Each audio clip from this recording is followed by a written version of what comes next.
Hello everyone, welcome back to my channel. इस video में हम डिस्कस करने वाले हैं बैंकिंग चैप्टर का सेंट्रल बैंक का टॉपिक। सेंट्रल बैंक का मतलब क्या है? वो बैंक जो कि बाकी कॉमर्शियल बैंक के ऊपर एज अ हेड काम करता है। मतलब उन्होंने कितना रिजर्व रखा है या कितना वो लोग लोन प्रोवाइड करेंगे, उन सब के ऊपर कंट्रोल किसका होता है? सेंट्रल बैंक का। तो सेंट्रल बैंक का मतलब है कि as a head. Central bank is an apex bank, सबसे बड़ी बैंक होती है। मतलब बाकी बैंक के मुकाबले उनका जो साइज है या उनका जो वर्कलोड है वो ज्यादा होता है। Which control the entire banking system of a country, जो पूरी कंट्री की बैंकिंग सिस्टम को कंट्रोल करती है। पूरी कंट्री में मनी सप्लाई का कंट्रोल भी किसके हाथों में होता है? सेंट्रल बैंक के हाथों में। ओके, वर्ल्ड वार से पहले सेंट्रल बैंक ओनली कुछ ही कंट्रीज के पास थी। मतलब कुछ ही कंट्रीज थी जिनके पास खुद का सेंट्रल बैंक था।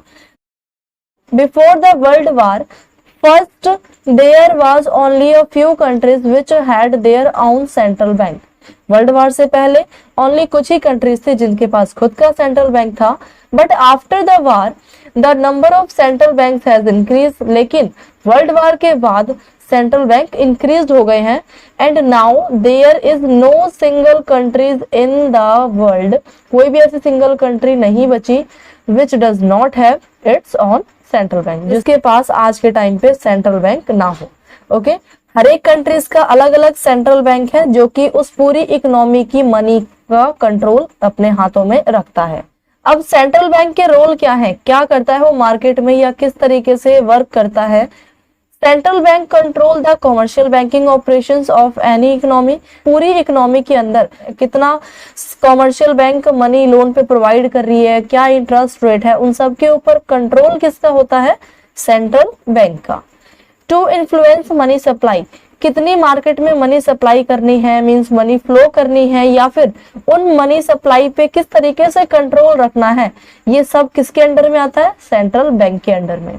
Next one is it provide banking and financial services to the government. Central bank government को फाइनेंशियल और बैंकिंग सर्विसेज प्रोवाइड कराता है जब भी गवर्नमेंट को इसकी रिक्वायरमेंट होती है। It does not provide general banking services to the individual citizens and business firm. Central bank only government के लिए सर्विसेज प्रोवाइड करता है, ना कि हम जैसे पब्लिक के लिए, इंडिविजुअल्स पब्लिक के लिए या फिर बिजनेस फर्म्स के लिए सर्विसेज प्रोवाइड करने के लिए कॉमर्शियल बैंक को चुना गया है। कॉमर्शियल बैंक हमें सर्विसेज प्रोवाइड करेगी, ना कि सेंट्रल बैंक। ओके, तो जिस तरीके से इंडिया के अंदर आरबीआई सेंट्रल बैंक है, इसी तरीके से यूएसए के अंदर federal reserve system central bank है। अलग अलग कंट्रीज के अंदर अलग अलग नेम से सेंट्रल बैंक है। इंडिया के अंदर आरबीआई एस्टेब्लिश हुआ था 1 अप्रैल 1935 को। 1 अप्रैल 1935 को इंडिया के अंदर आरबीआई का एस्टेब्लिशमेंट हुआ था। ओके, ये थे आरबीआई का रोल पूरी इकोनॉमी के अंदर। नेक्स्ट हम डिस्कस करेंगे कि आरबीआई पूरी इकोनॉमी में किस तरीके से काम करती है। Functions of central bank, central bank की क्या क्या फंक्शंस है, क्या क्या काम करती है पूरी इकोनॉमी के अंदर। तो फर्स्ट है करेंसी अथॉरिटी। सेंट्रल बैंक के पास अथॉरिटी है कि वो करेंसी छाप सकती है। नोट छापने का काम किसका होता है? सेंट्रल बैंक का। ओके, नेक्स्ट है bankers to the government. Central bank government की हेल्प करती है, उनको फाइनेंस प्रोवाइड करती है, उनको एडवाइस देती है कि मनी सप्लाई के रिगार्डिंग। तो यहाँ पे क्या कहा गया है? Banker to the government. Next है banker, banks and supervisor.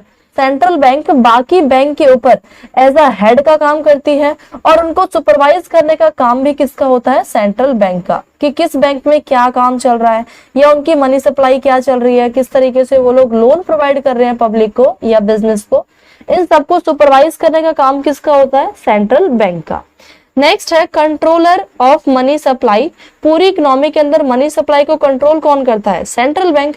Next one is custodian of foreign exchange reserve. दो कंट्रीज में अगर कोई ट्रांजेक्शन्स होती है तो उन ट्रांजेक्शन्स को कंप्लीट करने के लिए फॉरेन मनी की रिक्वायरमेंट होगी, और उस फॉरेन मनी का रिजर्व किसके पास होता है? सेंट्रल बैंक के पास। तो ये हमने इन पहले फंक्शंस का इंट्रोडक्शन लिया है। नेक्स्ट अब हम इनके बारे में डिटेल में डिस्कशन करेंगे। फर्स्ट है करेंसी अथॉरिटी। करेंसी अथॉरिटी का मतलब क्या है? कि करेंसी छापने का उनको राइट होता है, किसे? सेंट्रल बैंक को। तो central bank has the sole authority. Single central bank ही है जिसको अथॉरिटी दी गई है कि भाई नोट छाप सकता है। तो इंडिया के अंदर आरबीआई को दिया गया है ये अथॉरिटी। सेंट्रल बैंक है soul authority for the issue currency in the country. पूरी कंट्री में कितनी करेंसी छापनी है, ये सबका कंट्रोल किसके हाथों में है? सेंट्रल बैंक के हाथों में होता है। इन इंडिया के अंदर किसके हाथों में है? आरबीआई के हाथों में है। तो RBI has the sole right of issuing paper currency note. RBI एक सिंगल बैंक है जिसके पास ये राइट दिया गया है कि इंडिया के अंदर पेपर करेंसी की सप्लाई की जाए, उनको छापा जाए। लेकिन 1 रुपीज का नोट या फिर कॉइन्स, जितने भी 2 रुपए, 5 रुपए, 10 रुपए जो कॉइन्स है, कॉइन्स को छापने की जो इजाजत है वो आरबीआई को नहीं है, बल्कि कौन छापता है इसे? Ministry of finance. Okay, ministry of finance के द्वारा छापा जाता है 1 रुपीज का नोट और बाकी कॉइन्स। नेक्स्ट है banker to the government. RBI जो है गवर्नमेंट के लिए एज अ बैंक का काम करती है। मतलब जिस तरीके से कॉमर्शियल बैंक हमारे लिए काम करती है, हमें सर्विसेज प्रोवाइड करती है, ठीक उसी तरीके से आरबीआई गवर्नमेंट के लिए काम करती है। ओके, गवर्नमेंट को सर्विसेज प्रोवाइड करती है। तो RBI act as a banker, agent या financial adviser to the government. RBI government के लिए किस तरीके से काम करती है? एज अ बैंकर या एजेंट या फिर फाइनेंशियल एडवाइजर की तरह। तो फर्स्ट है, it makes loan and advance to the state and local authorities. RBI perform all the banking functions for the central and state government. RBI central हो या state government हो, उनको बैंकिंग की facility provide कराती है। RBI accept deposit from government and make payment of behalf of it. जिस तरीके से हम बैंक में पैसे डिपॉजिट कराते हैं और बैंक हमारे बिहाफ पे पेमेंट भी करता है, पिछली वीडियोस में हमने डिस्कस किया है, ठीक उसी तरीके से आरबीआई गवर्नमेंट के लिए काम करता है। आरबीआई गवर्नमेंट की मनी को डिपॉजिट भी करता है, मीन्स उनकी रिसिप्ट को एक्सेप्ट भी करता है, और उनके बिहाफ पे अगर कहीं पेमेंट करनी हो तो पेमेंट का भी काम आरबीआई करता है। ओके, नेक्स्ट है, it act as a adviser to the government. RBI as a adviser का काम करता है on all monetary and banking matters. किसी भी मॉनेटरी सिस्टम के अकॉर्डिंग अगर कोई एडवाइस चाहिए गवर्नमेंट को तो आरबीआई हेल्प करता है। Next, it helps the government in framing policies to regulate the money market by the acting as an advisor to the government। RBI जो है वो गवर्नमेंट की हेल्प करता है किसी भी पॉलिसीज के लिए। अगर पॉलिसीज गवर्नमेंट को बनानी है मनी मार्केट से रिलेटेड, और गवर्नमेंट को अगर कोई भी प्रॉब्लम आती है तो इसके लिए आरबीआई हेल्प करेगा। क्योंकि अभी हमने मीनिंग में डिस्कस किया कि आरबीआई के पास पूरा कंट्रोल होता है मनी सप्लाई का। मतलब आरबीआई को करंट सिनेरियो के बारे में पूरा पता होता है कि मार्केट में कितना मनी फ्लो हो चुका है, किस तरीके से उसे कंट्रोल किया जाए, ओवर किस तरीके से किया जाए या फिर किस तरीके से कम किया जाए। तो यहाँ पे कहा गया है कि आरबीआई जो है वो गवर्नमेंट की हेल्प करता है अगर मनी सप्लाई से रिलेटेड कोई भी पॉलिसीज मेंटेन करनी है तो। Okay, clear. नेक्स्ट हम डिस्कस करेंगे banker, bank and supervisor. RBI बाकी बैंकों का हेड होता है और उनको सुपरवाइज करने का काम भी आरबीआई करता है। तो central bank regulate and supervisor all the commercial bank. Central bank क्या करता है, मींस आरबीआई क्या करता है कि इकोनॉमी के अंदर जितने भी कॉमर्शियल बैंक है उन सबको रेगुलेट करता है, उन सबको सुपरवाइज करता है। Central bank act as a custodian of cash reserve of a commercial bank. पिछली वीडियोस में हमने डिस्कस किया कि कॉमर्शियल बैंक को जितना भी उसके पास डिपॉजिट आया है उस डिपॉजिट का कुछ परसेंट कैश रिजर्व रखना पड़ता है। तो कैश रिजर्व की अमाउंट किसके पास रखी जाएगी, आरबीआई के पास। ओके, तो central bank act as a custodian of cash reserve of a commercial bank.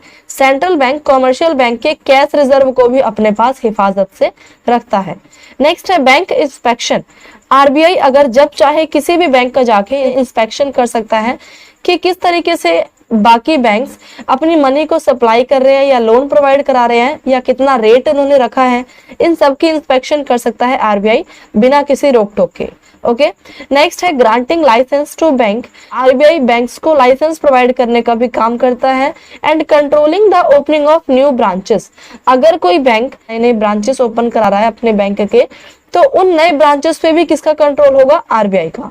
Okay, तो यहाँ पे क्या कहा गया कि आरबीआई जो है वो बैंक्स को लाइसेंस प्रोवाइड कराता है और उसके साथ ही उनके नए नए ब्रांचेस जो ओपन हुए हैं उस पे भी कंट्रोल करता है।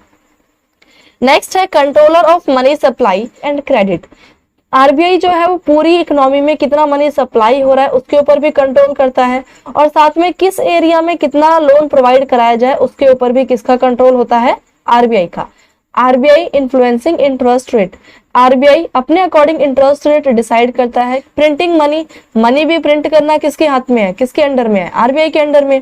एंड सेटिंग बैंक रिजर्व, कितना रिजर्व रखना है पूरे डिपॉजिट का, ये भी डिसाइड कौन करता है, RBI. Requirement are all tools central bank used to control the money supply, money supply को कंट्रोल करने के लिए आरबीआई कुछ टूल्स और टेक्निक्स को यूज करता है। Next one is custodian of foreign exchange reserve, foreign exchange reserve को अपने पास भी कौन रखता है, आरबीआई। मतलब जब भी हमें किसी दूसरी कंट्री के साथ कोई ट्रांजेक्शन्स करनी है तो उसके लिए हमें फॉरेन मनी की रिक्वायरमेंट होगी, और उस फॉरेन मनी को एज अ रिजर्व कौन रखता है, आरबीआई। ओके, तो the central bank keeps and manage the foreign exchange reserve of a country, RBI जो है मींस सेंट्रल बैंक क्या करती है कि फॉरेन एक्सचेंज रिजर्व अपने पास रखती है, उनको मैनेज करती है कि जब भी उसकी रिक्वायरमेंट होगी तो वो उसके अकॉर्डिंग प्रोवाइड कराएगी money. Next, fund coming from and going out to foreign countries, अगर हमने दूसरी कंट्रीज से गुड्स परचेज किया है तो इस केस में हमें फॉरेन मनी पेमेंट करनी होगी, बट अगर हमने दूसरी कंट्रीज को गुड्स सेल किया है तो इस केस में हमें फॉरेन मनी रिसीव होगी। तो यहाँ पे सेकंड पॉइंट कहा गया है कि फंड कमिंग फ्रॉम, या तो फॉरेन मनी हमारे कंट्री में आ रही है, या going out to foreign country, या फिर हमारी कंट्री से फॉरेन मनी बाहर जा रही है, our channel through the central bank, ये ट्रांजेक्शन्स को कंप्लीट करने का काम भी किसके थ्रू होता है, आरबीआई के थ्रू, मींस सेंट्रल बैंक के थ्रू। तो सेंट्रल बैंक यहाँ पे किसी भी कंट्रीज के साथ में ट्रांजेक्शन्स को कंप्लीट करने में एज अ चैनल का काम करती है। ओके, ये हमारे फंक्शंस का टॉपिक कंप्लीट है। नेक्स्ट वीडियो में हम इसके आगे का टॉपिक डिस्कस करेंगे। आई होप आपको आज का ये टॉपिक क्लियर हो गया होगा, और अगर आपको इस वीडियो से रिलेटेड कोई भी डाउट हो तो आप कमेंट सेक्शन में कमेंट करें, और अगर आपको ये वीडियो हेल्पफुल लगी हो तो चैनल को लाइक, शेयर एंड सब्सक्राइब जरूर करें। Thanks for watching.